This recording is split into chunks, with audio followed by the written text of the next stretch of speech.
सासू माँ की नई सहेली। प्रिया किचन में चाय बना रही होती है और सुमन ड्राइंग रूम में बैठकर मजे से टीवी देख रही होती है। तभी दरवाजे की घंटी बजती है। प्रिया, जरा देखना तो कौन आया है। देखती हूँ मम्मी जी।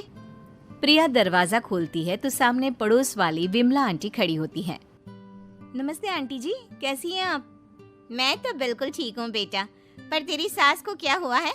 आजकल कहीं दिखती ही नहीं है। जब देखो तब टीवी के आगे जमी रहती है। अंदर तो आइए आंटी। अरे ओ दीपक की अम्मा, कहाँ हो? अरे विमला, आओ आओ, क्या बात है, बड़े दिन बाद याद आई तुम्हें मेरी। मैं तो हमेशा ही तुम्हें याद करती हूँ, पर तुम ही गायब रहती हो और आजकल तो बाहर भी नहीं आती जाती। तबीयत तो ठीक है ना तुम्हारी? अरे तबीयत को क्या होना है, इस उम्र में तो कुछ ना कुछ लगा ही रहता है। मेरी छोड़ो, तुम ये बताओ कि क्या चल रहा है गली मोहल्ले में। तुम गली मोहल्ले की छोड़ो, चल तो तुम्हारे पड़ोस में रहा है। तुम्हारी नई सहेली आई है। मेरी कौन सी नई सहेली? मैं तो यहाँ बस तुमसे बातचीत कर लेती हूँ या फिर बाजू वाली शर्मा की बहू से दो चार बातें कर लेती हूँ। इसीलिए तो कहा कि तेरी नई सहेली आई है। अब कोई पड़ोस में आया है तो बात तो होनी ही है। कम से कम इसी बहाने हमारा भी एक ग्रुप बन जाएगा। फिर सब मिलकर अपनी बहुओं की शिकायतें किया करेंगे। दोनों हंसने लगते हैं। तभी प्रिया चाय लेकर आती है और सामने टेबल पर रख देती है। दोनों चाय पीती हैं और बातें करते हैं। चलो मैं चलती हूँ, अब कल मिलते हैं। राम राम। अगले दिन प्रिया किचन में कुछ काम कर रही होती है और सुमन आराम से सोफे पर बैठकर मटर छिल रही होती है। तभी डोरबेल बजती है। प्रिया दरवाजा खोलती है तो सामने उनकी नई पड़ोसन खड़ी होती है। जी, आप कौन? मैंने पहचाना नहीं। नमस्ते बेटा, मैं शारदा, आपके बगल वाले घर में अभी 2-4 दिन पहले ही शिफ्ट हुए हैं। ओह अच्छा अच्छा अच्छा, नमस्ते आंटी, अंदर आइए ना आप। देखिए तो मम्मी जी, आज कौन आया है। इतना कहकर प्रिया किचन में चाय बनाने चली जाती है। नई पड़ोसन को घर पे देखकर सुमन थोड़ा हैरान हो जाती है। नमस्ते बहन जी, मैं शारदा, आपकी नई पड़ोसन। अच्छा अच्छा, आप हैं हमारी नई पड़ोसन। आइए आइए, और बताइए कैसी हैं आप? जी बिल्कुल ठीक हूँ। वो दरअसल घर पर छोटी सी पूजा रखवाई थी, बस उसी का प्रसाद देने चली आई। सोचा इसी बहाने नए पड़ोसियों से भी मुलाकात हो जाएगी। ये तो बहुत अच्छा सोचा आपने। सुमन प्रिया को आवाज लगाती है। अरे ओ बहू, जरा चाय पानी का तो आके पूछ लो। ये आजकल की बहुएं भी ना, जब तक बोलो नहीं तब तक कुछ नहीं करेंगी। आई मम्मी जी। प्रिया चाय लेकर आती है। दोनों बैठकर चाय पीती हैं और खूब सारी बातें करती हैं। अच्छा बहन जी, अब मैं चलती हूँ, फिर मिलते हैं। अब तो आना जाना लगा ही रहेगा। शारदा के जाने के बाद प्रिया किचन से बाहर आती है। क्या बात है मम्मी जी, आप दोनों को देखकर तो लगा ही नहीं कि पहली बार मिल रही हो। आप दोनों तो बिल्कुल बिछड़ी हुई सहेलियों की तरह बातें कर रही थी। अरे जब दो औरतें मिल जाती है ना, तो बातें अपने आप ही निकल आती है। अब तू अपने काम पर ध्यान दे, बातों पे नहीं। ऐसे ही कुछ दिन बीत जाते हैं। अब सुमन और शारदा अच्छी सहेलियां बन गई होती हैं।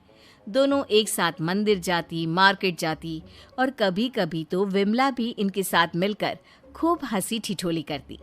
एक शाम तीनों बैठकर सुमन के घर पर चाय पी रही होती हैं कि तभी बहुत तेज बारिश शुरू हो जाती है। सुमन जोर से प्रिया को आवाज लगाती है। प्रिया, ओ प्रिया, देख कितनी तेज बारिश हो रही है। जाके छत से सारे कपड़े ले आ, नहीं तो सब भीग जाएंगे। सुमन 2 बार आवाज लगाती है लेकिन प्रिया का कोई जवाब नहीं आता। शायद प्रिया कुछ काम कर रही है, इसीलिए कुछ जवाब नहीं दे रही। अरे काहे का काम, आराम फरमा रही होगी महारानी। तभी प्रिया बीमार हालत में अपने कमरे से बाहर निकलती है। हाँ मम्मी जी, क्या हुआ?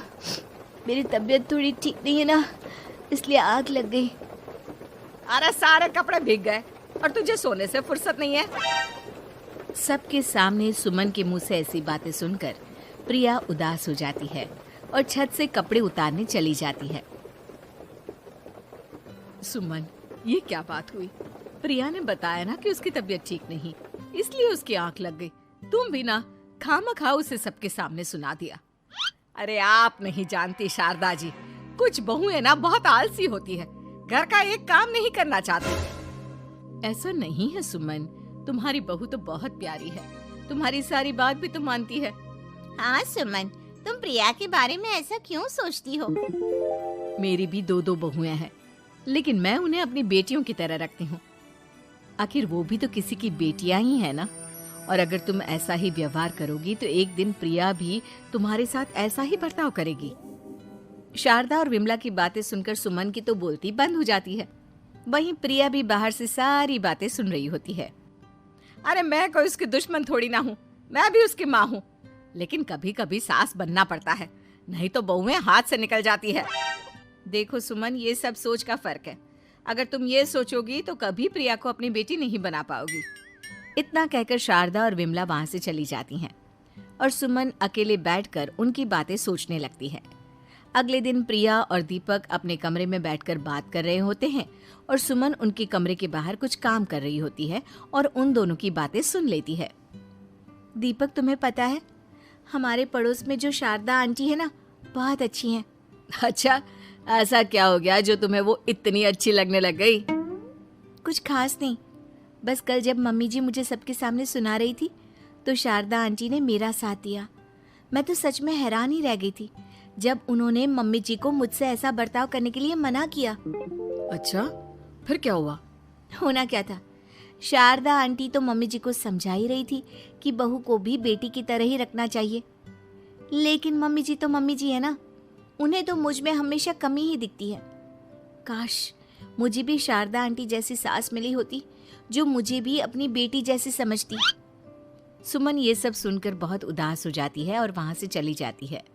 प्रिया की बातें सुमन के कानों में बार बार गूंज रही थी।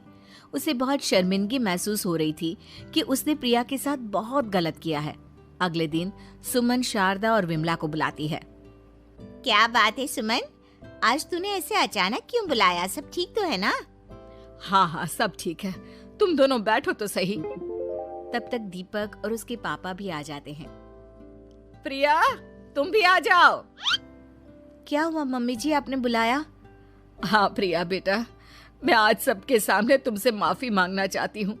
मैंने आज तक तुम्हारे साथ बहुत बुरा व्यवहार किया है, लेकिन तुमने कभी भी मेरे साथ बुरा बर्ताव नहीं किया। मुझे अपनी गलती का एहसास हो गया है, हो सके तो मुझे माफ कर देना। प्रिया अपनी सास की बातें सुनकर हैरान हो जाती है। उसकी आंखों में आंसू आ जाते हैं। प्लीज मम्मी जी, आप मुझसे माफी मत मांगिए, मैं भी आपकी बेटी ही हूँ। वैसे एक थैंक यू तो मेरी नई सहेली को भी बनता है, जिसकी वजह से मुझे मेरी गलती का एहसास हुआ। शारदा बहन, आपका बहुत बहुत शुक्रिया जो आपने मेरी आंखें खोल दी। अरे क्या सुमन, तुम भी ना। तो फिर इसी बात पर चाय और पकोड़े हो जाए। हाँ हाँ, क्यों नहीं।